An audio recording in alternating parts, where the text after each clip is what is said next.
Hi everyone, it's Sandra. Well, I'm a tea drinker and I go through quite a bit of tea every day, probably about 2 of these giant cupfuls. And I use some organic tea leaves. And this is about an amount that I would accumulate after 2 or 3 days. But I read recently on somebody's comment, and it was on someone else's video, so my apologies for not tracking where I saw it, that tannins are harmful to composting worms. So you know me, I dug into the research to see what the real story is of why this myth is circulating that worms don't like tannins and specifically tannic acid. So let's get into it. Okay, so I'm out here with Cinderella while I talk about tea leaves and specifically can they harm our composting worms. And you know, my first thought when I saw that comment was the person was referring to other materials that I've heard hinted at are in tea leaves. So when I looked at the research, yes, tea leaves do contain things like heavy metals and other things that could potentially be harmful to your worm health. The soil quality when you add them to your garden, or even the plants that benefit from the worm castings. I've actually had it on my radar for quite some time to do a deep dive into the worm science research on the use of Vicinium fetida to detoxify soils.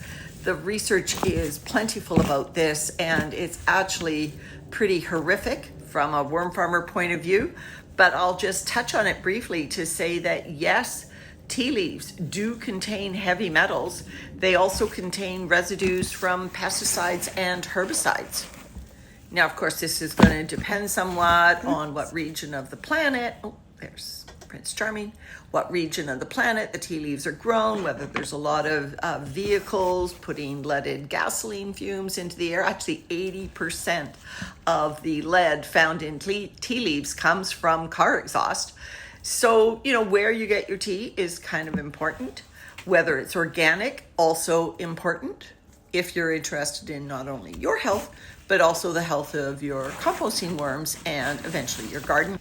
Now, the research mentions that pre-composting might help with some of the other contaminants like herbicides and pesticides to reduce the effect on your worms and your eventual compost, but that's not going to help with heavy metal accumulation because pre-composting doesn't do anything for those inorganic materials. So I'm just going to use this piece of newsprint to separate the chunky bits so that I can start getting a chunky end to feed over there while I switch my attention on what the research specifically said about those tannins. Tea leaves are not the only source. So tannins naturally occur in many organic materials. It's what gives tea its distinctive taste. It also is responsible for oak leaves and the bitterness if you were to make a tea out of oak leaves, and also the staining that you would get if you ground up walnut shells. In nature, tannins help plant defend against plants and herbivores. So in addition to tea, oak leaves, and black walnut husks, you'll also find tannins in pine needles and even some fruits like persimmons. Tannins help plants and soil by binding proteins and reducing nitrogen loss. But I wanted to specifically look at whether they are harmful to these composting worms. Now, the research got into worm physiology and noted that the worm's calciferous gland is there to secrete a calcium carbonate substance to neutralize acids, and they use that to detoxify heavy metals and tannins, specifically the tannic acid that can overload the worm's systems. The research shows that worms will avoid high tannin materials and they will suffer if they cannot get away from it.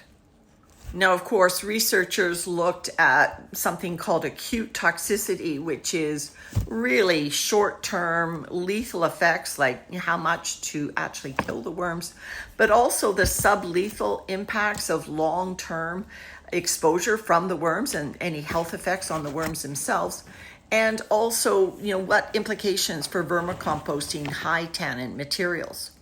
You'll note that I'm also finding pine needles in this bin. So my bins definitely are exposed to high tannin materials, along with a lot of food scraps, I should mention. The good news for people like me who add tea leaves to our bins is that the researchers, they did their best to try to determine what the lethal dose of tannic acid is for Eisenia fetida, and there were no significant differences between the worms exposed to increasingly high doses of tannic acid and the controls. They attribute Eisenia fetida, the red wiggler's ability to withstand these high tannic acid levels, to that calciferous gland that I mentioned. But this doesn't cover all of the effects, because remember, there are sublethal effects that could be implicated here.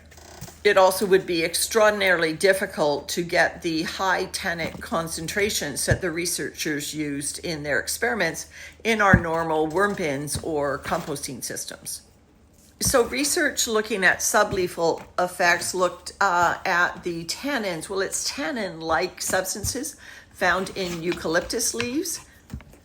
And they also confirmed that survivability wasn't affected, but they did note quite significant growth inhibition and up to a 30% weight loss at the higher doses. This food that I'm adding contains my tea leaves mixed with the food scraps, which is why I'm looking at the research. So the good news is that over time, these tannic compounds will degrade, partly due to just the moisture of the bin, the microbes, and the worm activity itself, all leading to reduced toxicity over time. So according to the research, it suggests that tannins cause temporary stress that could affect worm health, specifically their growth and efficiency, when their environment is in a higher tannin state. Now, worms are smart, and the researchers noted in a couple of studies that the worms simply avoid the higher tannin areas of any food scraps until those other actions, the microbes and the moisture, has degraded the tannins into something that the worms can easily process without any harmful health effects.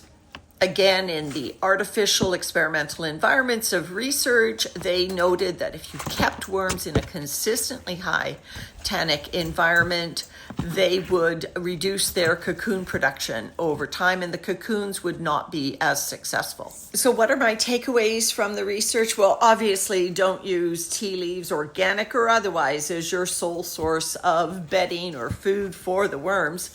Definitely would not be successful. Similarly, if you are using oak leaves that have not been pre-composted, you'd want to be careful there. Pine needles, eucalyptus leaves, walnut shells, all of these are better if pre-composted for the health of your worms. The researchers note that you'll see clumping or signs of escape if the worms are in too high of a tannin environment. I think it's a good thing that I actually space out my feedings a little bit longer than I used to, because that gives the tannins time to reduce between feedings.